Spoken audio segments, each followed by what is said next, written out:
Welcome back, parents. Listen, we are celebrating a real milestone over here in Denver, Colorado, 100 episodes of our show. So to celebrate properly, we decided to invite the guest that we had on our show very early on in the season, episode 13, that talked about what factor best predicts health and happiness in a child or teen, to join us for our 100th episode. So welcome back to the show, Dr. Leonard Sax. Thanks for inviting me. Guys, Dr. Sax graduated from MIT at the age of 19. He then went on to the University of Pennsylvania, where he earned both a PhD in psychology and an MD. So that's very rare to have both of those degrees. Dr. Sax has spoken on issues about child and adolescent development all over the world. He's spoken here in the United States, in multiple states, probably all of them by now, Australia, Canada, England, Germany, Italy, Mexico, the list goes on. He's also appeared in numerous national and international media, including some shows you might be familiar with, like the Today Show, CNN, BBC. Again, the list is long. So very wise man we have on our show here, and an expert in parenting.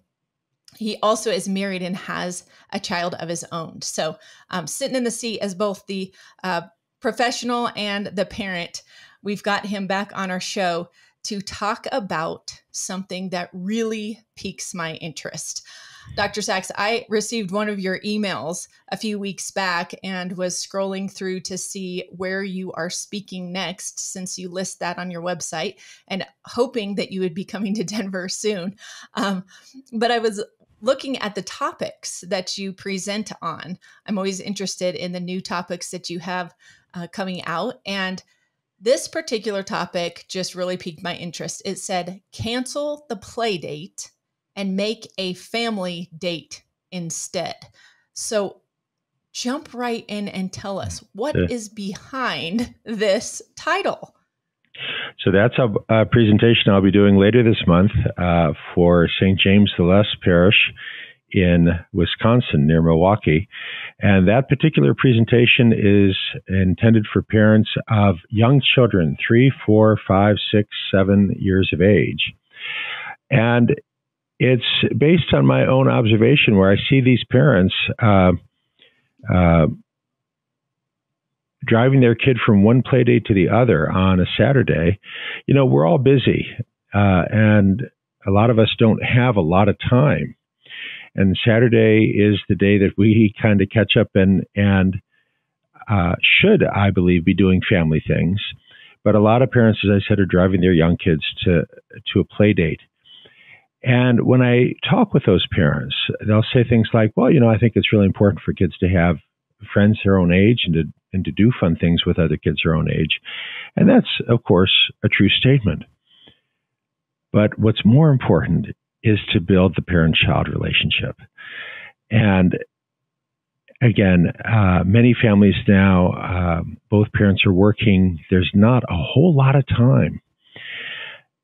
You want to prioritize the family, and that means, as the title of that particular presentation is, cancel the play date, make a family date instead. When you don't have unlimited time, the first priority should be building the parent-child relationship, and that means making time to do fun things with your kids. I mean, parents are doing all kinds of chores with their kids. You take them to the doctor, you take them to preschool, but you need to make time to do fun things with your kids. And that means things that you enjoy, whether that's going for a hike or making music or baking cookies. You want to get your young child involved in doing those things together with you. We've got so much research, and I present a lot of this research in my book, The Collapse of Parenting, showing that the quality of the parent-child relationship predicts good outcomes for kids down the road, later in childhood, adolescence, and in adulthood. The number of same-age friends that a 4-year-old has doesn't actually predict anything. I'm not saying it's of no value, but it shouldn't be the highest priority. The parent-child relationship, we know, is of immense importance in decreasing the risk of anxiety and depression, in improving all kinds of good outcomes for your child. So building that relationship, nourishing and nurturing the parent-child relationship has to be your first priority. It's more important than the play dates.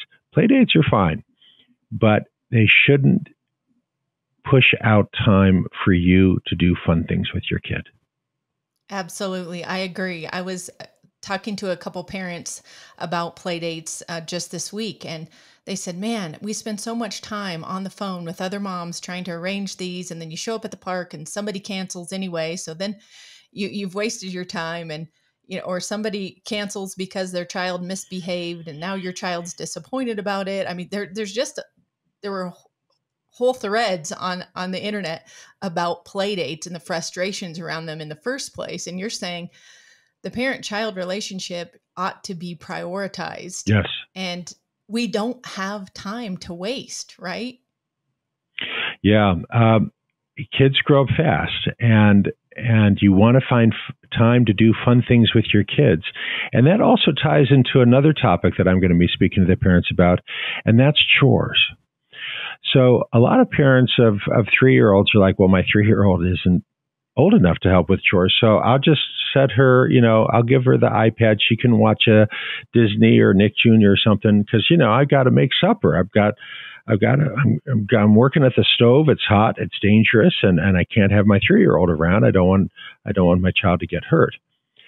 I have a better idea, if I can be so bold. Please. Well, let's start with a child who's 1 year of age, 1 year old. So again, a lot of parents are putting that child off with toys, or, God forbid, with a screen, because they have to make supper. They got to chop stuff. They got to saute stuff. The grill is hot. The saucepan is hot. They don't want their kid around that. Get a front-facing papoose. Front-facing papoose. And again, when I do this presentation, I show pictures of fathers with front-facing papoose. Obviously, moms can do this too. And you put your 1-year-old in that papoose facing forward, and now you're going to talk them through everything you're doing. I understand they don't fully understand. You say, okay, now I got to get this lettuce out. I'm going to chop it. Okay. And now I'm going to slice up the mushrooms. Now I'm going to put the mushrooms in the pan. Whoa, look at that. Because now they're sizzling. And your kid is watching all the things you're doing. Because what most American parents will do is they're like, hey, I'm in the kitchen. I got to do this stuff. It's dangerous. There's sharp knives. There's hot saucepans. I'm going to put my kid over there to play. And then supper's ready. And now I say, okay, supper time. Let's all eat. And the kid leaves their toys and comes to the table. And the unintentional message that you're sending to your child at 2, 4, 6, 7 years of age is, your job is to play, and my job is to make supper for you. And now at 8, 9, 10 years of age, you say, hey, how about if you help make supper? And your kid's like, no, I don't want to. Job. That's not my job. That's not the way the world works. You've given your kids 7, 8 years of instruction that the rule of the universe is you play while I make supper. And now that's the only world this child's ever known. And now you're changing the child's whole world, saying, okay, I don't want you to play. I want you to help me make supper. And kids are like, no, totally not. I'm not going to do that. And they'll literally have a tantrum. When you look around the world, and we have good research on this now. We have scholars who've embedded themselves with families in South America and Africa and other native and traditional cultures. What you find is that the kids help with chores, and they don't have to be told to do this, because they've always done it.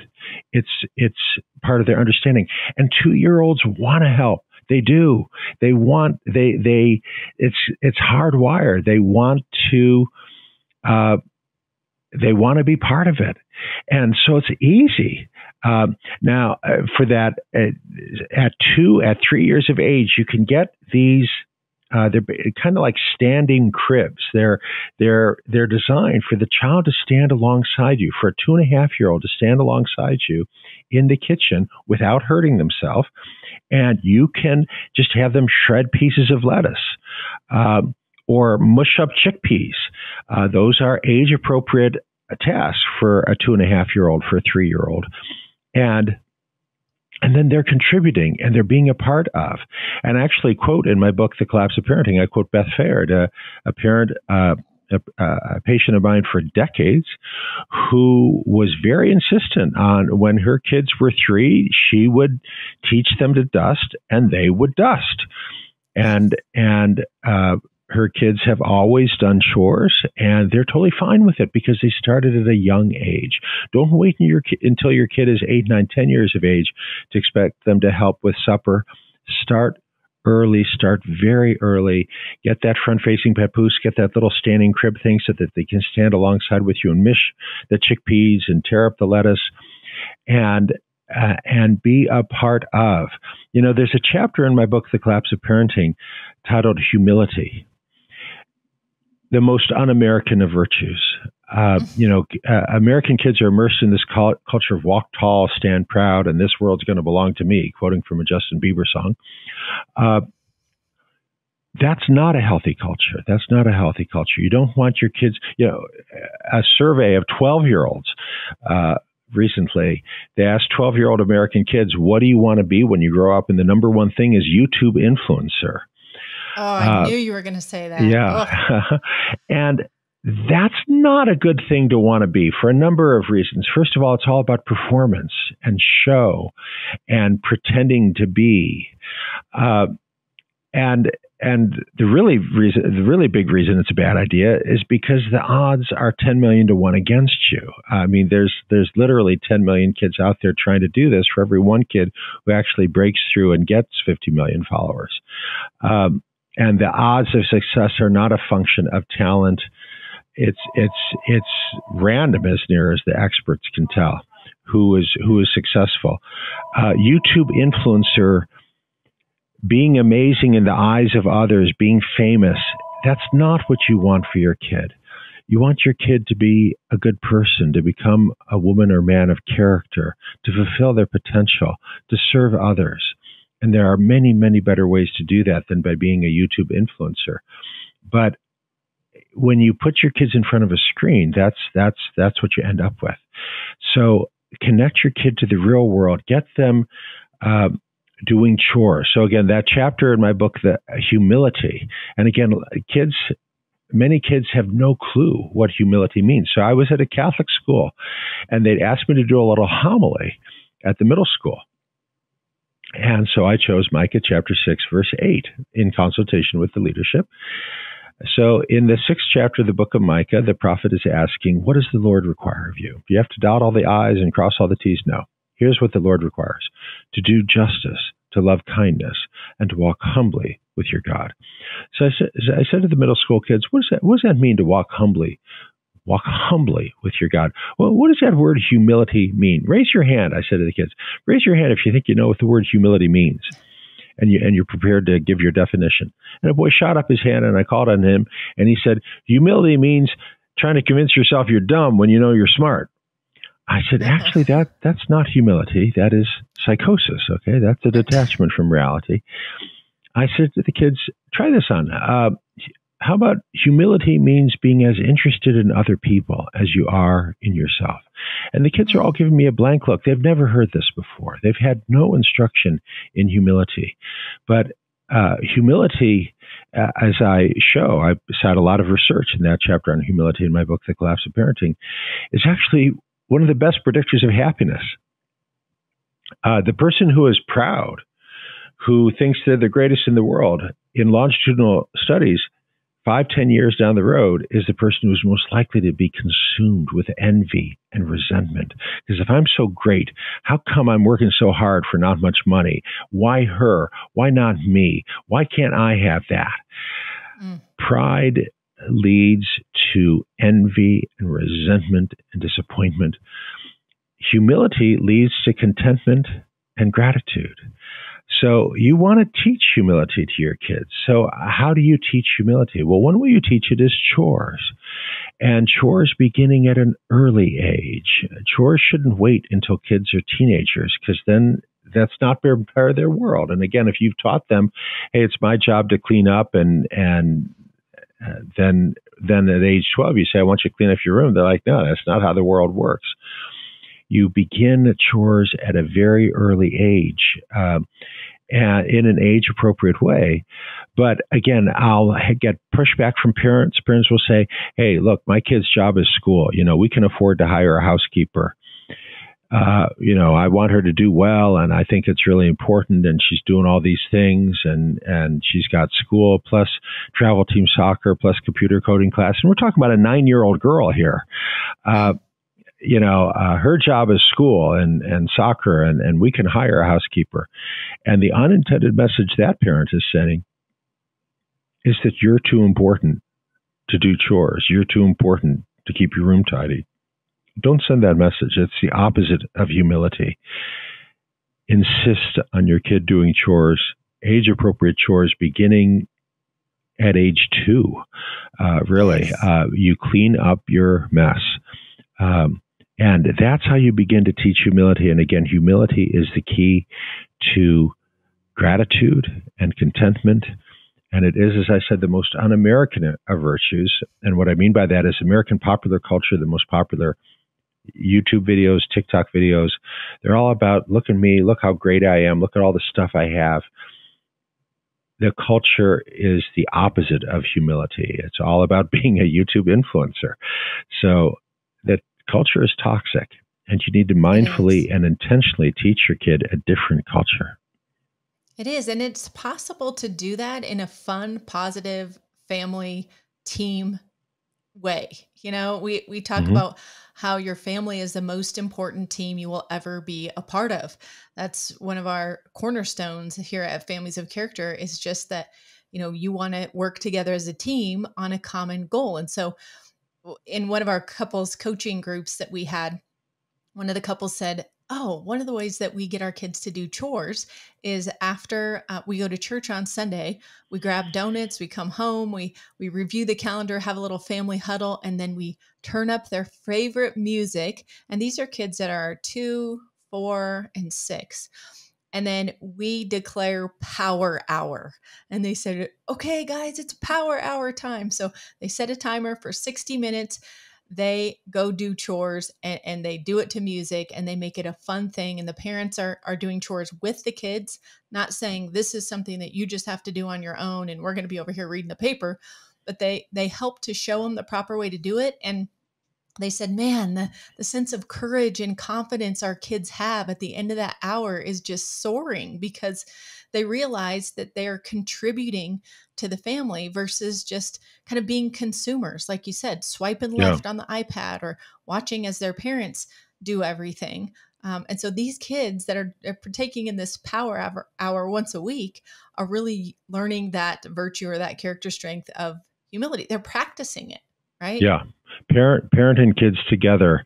That's the key. And that reminds me of another young mom who I saw the baby for a 6-month well baby checkup. And mom said, pretty much out of the blue, she said, I don't know how you guys did it before smartphones. I was like, I don't, did what? What do you mean? And she said, well, change a diaper. I said, wait, you need a smartphone to change a diaper? She said, absolutely. When my son gets really upset, so I'll put the phone on a SpongeBob SquarePants video, and he just loves that, and that just really soothes him and settles him down.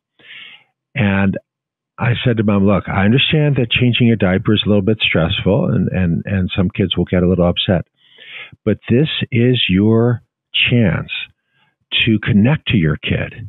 And while you're changing the diaper, you can make funny faces and make funny noises, ba ba boo boo, and communicate to your kid. And the message you're sending is, you and I can get through this together.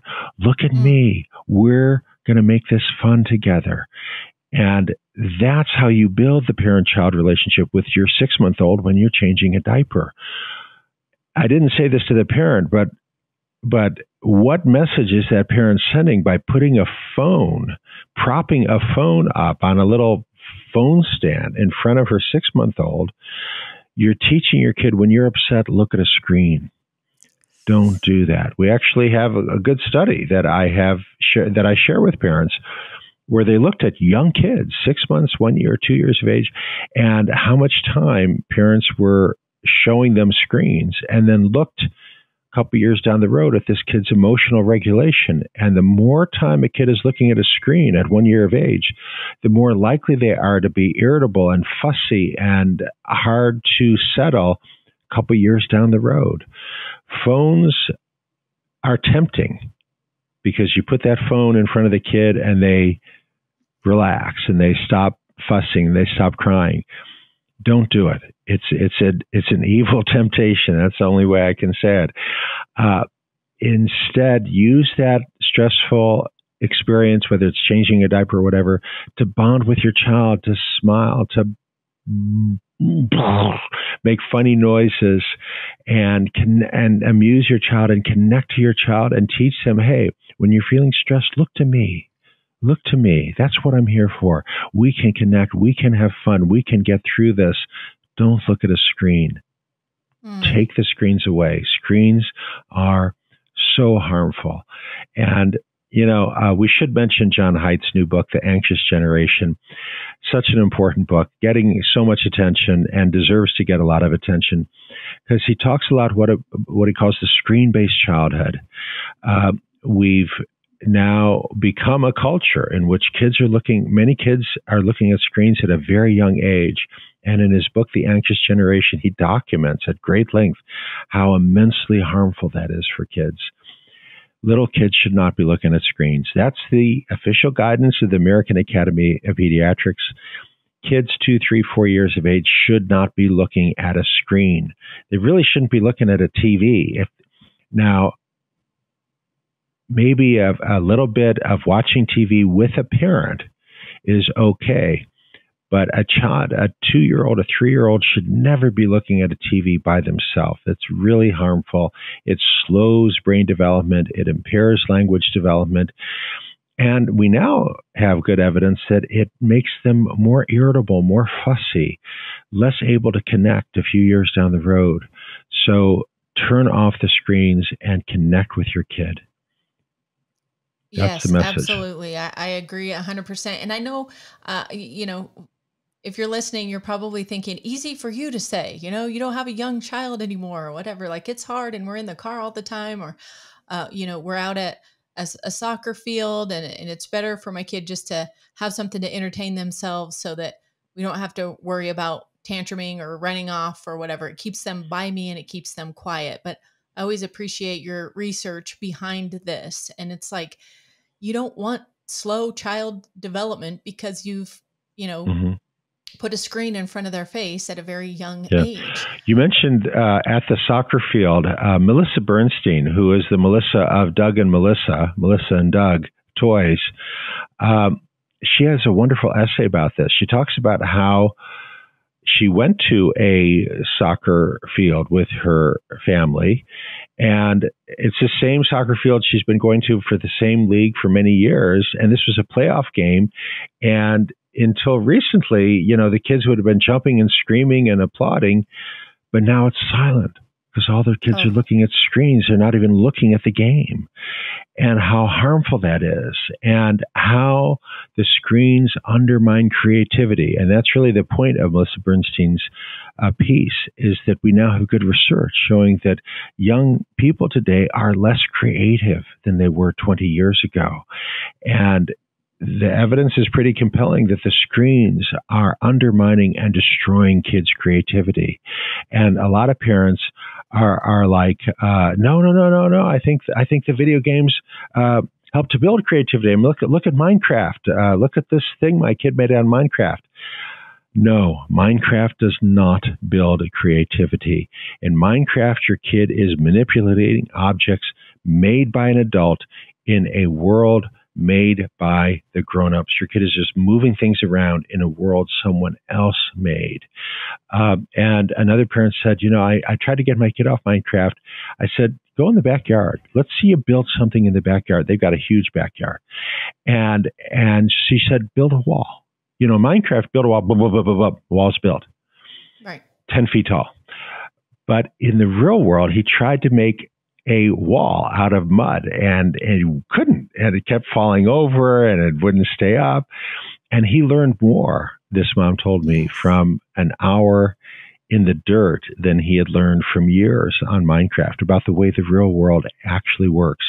Video games do not build creativity, they undermine creativity. And this is true even of games that claim to build creativity. They don't. You don't build creativity by manipulating objects in a virtual world made by someone else. You build creativity in silence, in boredom, looking at a blank wall, with very simple toys. And again, when parents are thinking about toys, this is again getting back to the talk, Cancel the Playdate, about best practice for parents of 2-year-olds. Don't get anything with a battery. Don't get anything that plugs in. You build creativity by having your kids get some blocks. And this boy makes a bunch of blocks. What is that? It's a castle. Oh, this girl's making, what's that? And use your creativity. Tell me the story. What's going on with those blocks? And as kids manipulate the box and take a pencil and knock it down and tell you the story, well, it's actually a lance, it's a sword, it's a javelin. That's how you begin to build creativity. You don't do it with battery-powered this or screens. You do it by letting the mind grow. So no toys with batteries. That's another lesson from my workshop for parents of young kids. I love it. And it's so countercultural, right? Everything is a screen. Everything is battery operated. It's digital. And you're saying, nope, let's go back in time and go with the manipulatives, the blocks, the throwing balls, imagining things, taking the Amazon box and making it into a playhouse or a house for your dolls or something, right? Like, and why is creativity so important? Because I think, as parents, sometimes we can be so productivity driven ourselves that we have little mini versions of ourselves running around and they're trying to be productive in certain ways, but the creativity is lost. So just from your background, nurturing that creative thinking and that creative side for kids, how does that serve them as adults? I think it gets into something very, very deep and very profound here, which is, what is the task of the child or the adolescent? Fundamentally, it's to figure out, who am I? What would make me happy? What's my role in this world? And you don't learn that from an app. You don't learn that from a screen. You learn that by connecting to yourself. What do I like to do? What gives me pleasure? And again, you discover that in silence, in quiet time, in boredom. And that's the beginning of the road that will lead this kid to figure out, what would make me happy? Because again, I see so many young people, young adults, who are miserable because they're following the path that they think should make them happy, because it's a road to, they think, a good paying job. But maybe a good paying job is not, that particular job is not the one that's the right fit for them. Well, what's the right fit for you? You have to know yourself. And getting to know yourself is not trivial. Joan Jacobs Brumberg, a scholar at Cornell, found that for most of American history, the majority, more than half of teenage girls kept a diary. Well, they don't anymore. The diaries are gone. The girls are busy on TikTok and Instagram instead. And 20 years ago, that girl writing in her diary would have been writing about, what do I want? What what makes me happy. And now she's performing on Instagram or TikTok. And that's a problem, because if you haven't taken that time to figure out who am I and what do I really want, what are you doing? You're going through life unconscious. You're an artificial intelligence. You're not you.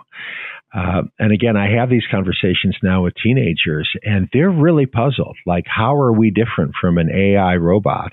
And many of the boys, especially, will insist we're not. That there's no difference. That a human is just an inferior robot, because after all, the machines can calculate faster, they know more, they can speak any language, and we can't do any of that. They don't understand the preciousness and the uniqueness of being human.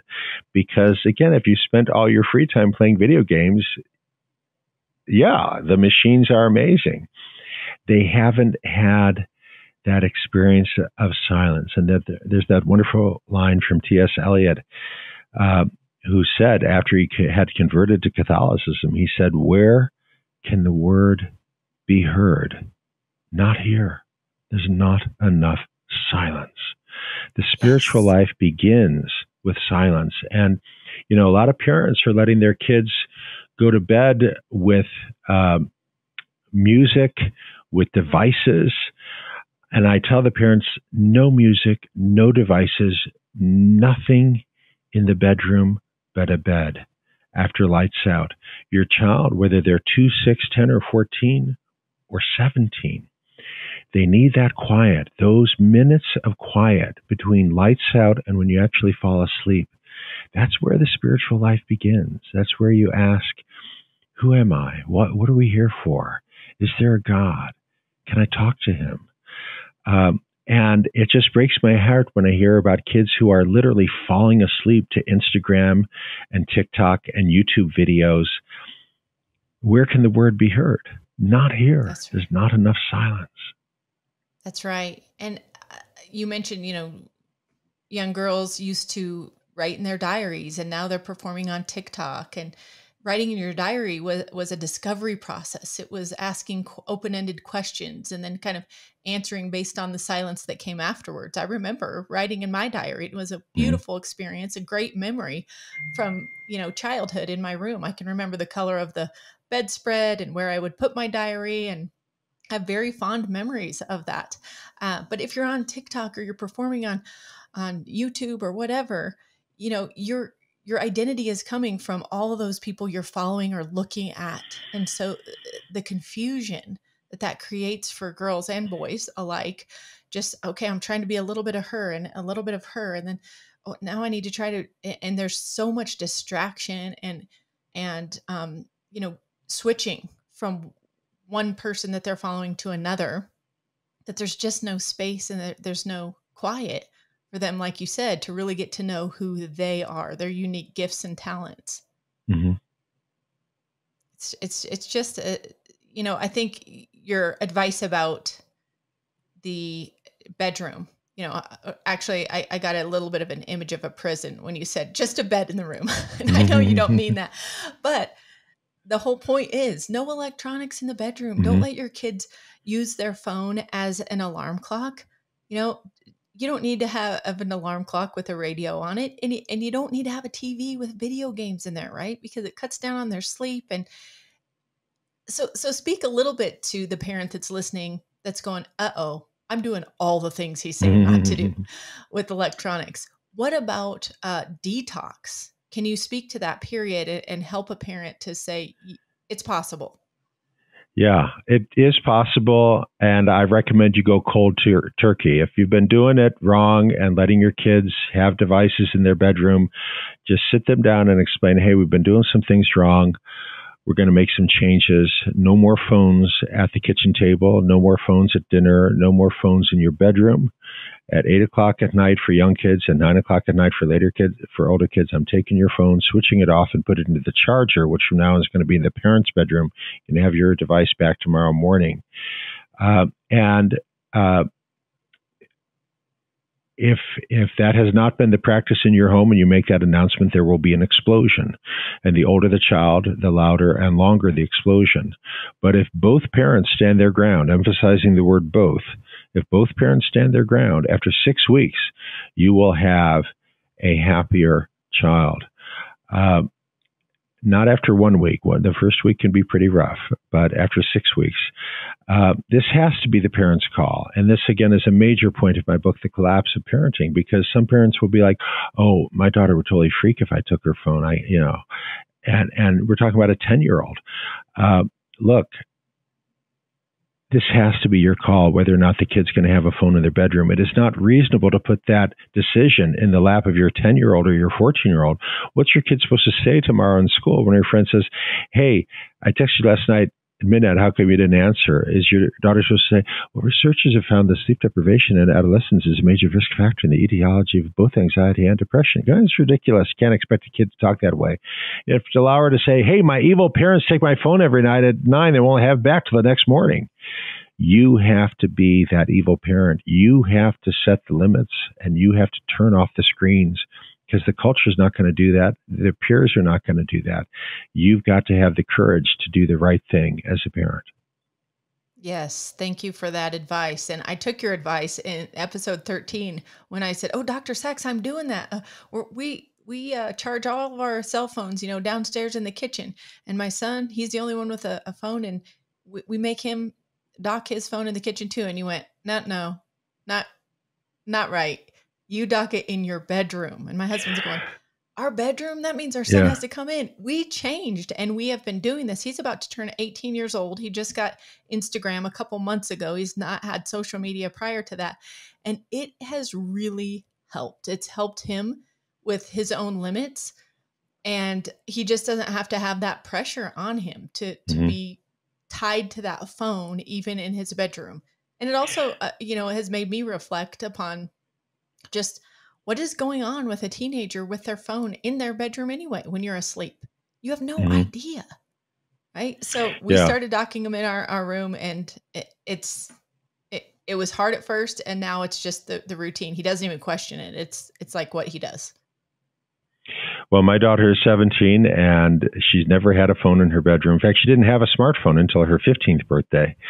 But unfortunately, I hear lots of stories from parents about the teen sneaking down into the kitchen to use the phone at 2 a.m, and the parent will discover this. I think the charger needs to be in the parent's bedroom. Mm-hmm. One of the lines I remember you saying at an event that you spoke at that I was part of was, you referenced the Our Father, a very familiar prayer. And you said, "Parents, lead us not into temptation." Yes, that's right. I was, that comes from a question and answer at another Catholic school where I had said to the parents, "Take your kid's phone, put it in the charger in the parent's bedroom." And during question and answer, a father said, "Dr. Sax, I hear what you're saying about the importance of good night's sleep. And I totally agree with that. And I totally agree that kids shouldn't be on their phone during the night." But he said, "My daughter puts her phone in airplane mode when she goes to bed. And she does use her phone as her alarm clock. And then in the morning, the alarm goes off and she switches it off. And then she takes it out of airplane mode." And I said to that dad, I said, "How do you know she keeps it in airplane mode?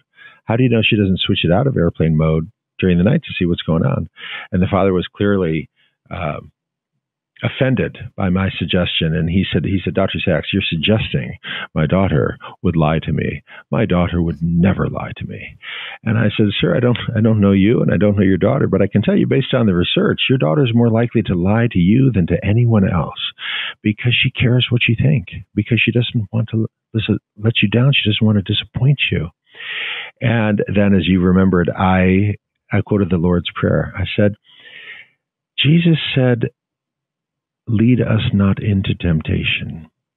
He didn't say, "Make us strong to resist temptation." He could have said that. He didn't say that. He said, "Lead us not into temptation," because Jesus knew the human heart. And he knew that if you lead us into temptation, we will fall. Don't put that stumbling block in your daughter's path. No phones in the bedroom. So thank I you for think that's remembering that. yes, it's stuck in my head, and it has helped me as a parent to say, hey, I say this prayer every day. And every time I come across that line, I think, okay, that's your goal today, Jordan, is, to not tempt your kids into things that are going to be harmful for them in the future just because you need a little break, or, you're worn down and you need them to be entertained. Like, this is the long game. This isn't the game of parenting hacks and just shortcuts along the way. Hmm. These are human beings. We have to treat them as the adults that we hope that they're going to be one day. That's right. Right? Yes. So real quick, before we end, I wanted to get your take on, we started talking about, canceling the play date when they're young, 2 to 7 or so. Just don't do that. Do a family fun time, together on the weekends instead. What is your take on kids when they get to be like 15, 16? What I'm seeing is parents, I usually talk to moms, mainly moms, and they said, oh yeah, he's got a phone and he's, got a driver's license. So we never even see him. He spends all of his time with his friends, or she spends all her time with her friends. And like, they've just accepted that this is the new norm, right? It's like, well, we thought they'd leave the house at 18, but now they're just gone all the time, and their peers matter so much. Well, if your 16-year-old has a driver's license, and they're driving to meet other friends whom you know in locations that you're familiar with, I actually think that's fine. We've got a lot of research showing that teenagers today are spending less time with each other in person, and that appears to be part of what's driving this rise in anxiety and depression among teens. They think that they can get their fix of social connection from a screen, and they can't. They need face-to-face time. So I think teens hanging out with one another in the real world is a good thing, provided, of course, that it's the right teens in a good setting. You don't want them going to buy drugs in a bad part of town. But vacation is different. So you are planning a family vacation. You're going to go to a ski resort. And your daughter asks if she can bring her best friend with her. The answer has to be no, because the point of a family vacation is to strengthen family ties. If she brings her best friend to the ski resort, it's going to be her and her friend going up on the chairlift together, and all you've done is to subsidize a very expensive play date. It needs to be you and your daughter on the chairlift together. And when the chairlift stops and you're 60 feet up in the air, that's a great time for conversation. That's a great time to be together. So family vacations need to be family vacations, not play dates for your kid and their friend. But yeah, I've never said that kids shouldn't have same-age friends. They should. And we've got all this research from Jean Twenge, John Haidt, and others showing that teens really need that face-to-face time with peers. And unfortunately, the teens aren't getting it, because instead they're not hanging out together. The average American teen is now spending more time online on YouTube and TikTok and less time face-to-face just goofing off with their friends. That goofing off time is great, and you want to encourage it. Again, you need to be aware of what's going on. You need to know where they're going to be. They need to check in with you. You need to ensure that these are families you know and locations you trust. But having said that, absolutely, teens need face-to-face time to hang out with other teens, but they also need to respect that there's going to be family time and family vacations that's just for family. I love that. Healthy boundaries around family time. Mm-hmm. If you can do Sunday dinners as a family, mm-hmm. and you get out the better dinnerware that you have and pitch in and cook a meal together like Dr. Sax is suggesting, what a way to bond and to build that culture of your family.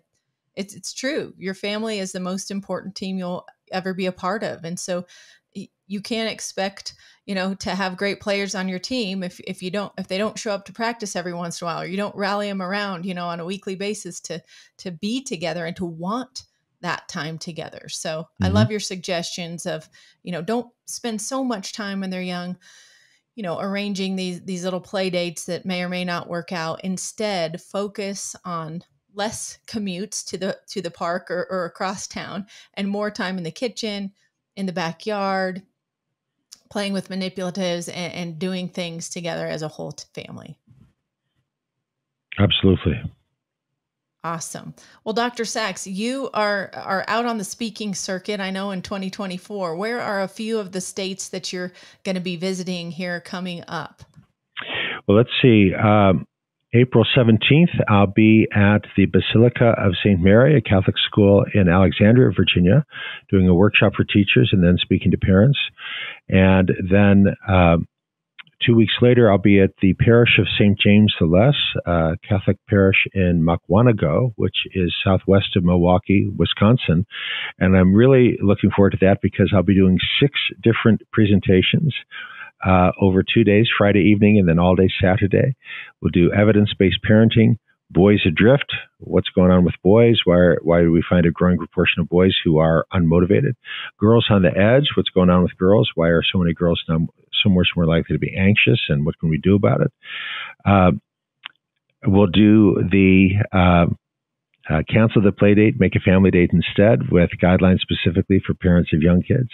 Beyond resilience, why are so many kids now so fragile? And then the final presentation, why gender matters. Hardwired differences in hearing, vision, smell. It turns out that for many odors, girls and women have a sense of smell that's better than boys or men. How much better? 100,000 times better. So a man and woman walk into a room and the woman says, how can you stand it in here? It stinks. I'm going to throw up. And the man says, I don't smell anything. And they're both telling the truth because they're experiencing different sensory worlds. And that session is going to conclude with what's going on with transgender. What's with all these girls who say they're boys and boys who say they're girls? Where's that coming from? That wasn't even a thing 20 years ago. And what am I supposed to do as a parent if my daughter comes home and says, hey, Emily is now Noah? Right. What's going on with that? So, yeah, 6 different presentations in Wisconsin, so that'll be fun. Wow. Those parents are in for a treat. How can someone listening book you to speak at their church or their school, or what's the best just go to my website, leonardsax.com, LeonardSax, leonardsax.com, and click on Contact Me, and my email's there, and I try to respond to every email. Sometimes it takes me a couple of days, but I will get back to you.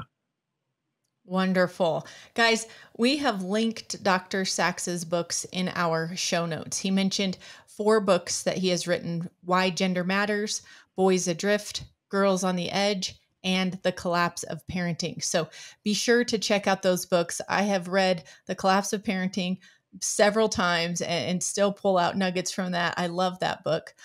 So be sure to get a copy of his books. And Dr. Sax, you also mentioned John Haidt's book called The Anxious Generation. That is also linked in our show notes. So be sure to check that out.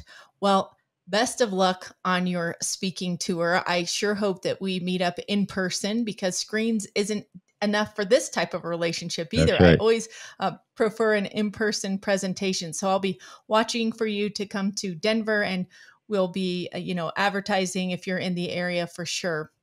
Thank you for being a part of our 100th episode, Dr. Sax. We really appreciate it. Thank you. It's a privilege.